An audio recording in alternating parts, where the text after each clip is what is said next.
ഒരുപാട് വേദനയുടെയും അല്ലെങ്കിൽ യാതനയുടെയും പ്രയാസങ്ങളുടെയും നടുവിലൂടെ നമ്മൾ മുന്നോട്ട് പോകുമ്പോൾ, നമ്മൾ നെട്ടോട്ടം ഓടുമ്പോൾ, പ്രിയപ്പെട്ടവരെ, നമുക്ക് ക്ഷമിക്കാൻ സാധിക്കുന്നുണ്ടോ എന്ന് നമ്മളൊന്ന് ചിന്തിക്കേണ്ടതുണ്ട്.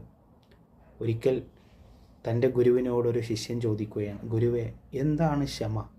എനിക്കതിനെക്കുറിച്ചൊന്ന് വിവരിച്ചു തരുമോ? ആ സമയത്ത് ഗുരു പറഞ്ഞു കൊടുക്കുകയാണ്, നല്ല കാണാരസമുള്ള ഒരു പുഷ്പം നിൻ്റെ കയ്യിലെടുക്കുക. അത് നീ എനിക്ക് എത്ര ദേഷ്യം വരുമ്പോഴും എത്ര വിഷമം വരുമ്പോഴും ആ പുഷ്പത്തെ നീ കയ്യിലിട്ട് കൊണ്ട് ഞെക്കി അമർത്തുമ്പോൾ ആ പുഷ്പം നിനക്ക് തരുന്നൊരു സുഗന്ധമുണ്ട്, നിനക്ക് തരുന്നൊരു ഗന്ധമുണ്ട്. അത് വമിക്കുമ്പോൾ വല്ലാത്തൊരു സുഖമായിരിക്കും, വല്ലാത്തൊരു സന്തോഷമായിരിക്കും. എന്നാൽ നമ്മൾ ക്ഷമിക്കുമ്പോൾ, നമ്മൾ നമ്മുടെ പ്രയാസങ്ങളിൽ നിന്ന് അകന്ന് നമ്മൾ ക്ഷമിക്കുമ്പോൾ അതിൽ നമുക്കൊരു സന്തോഷം നമുക്ക് ലഭിക്കും.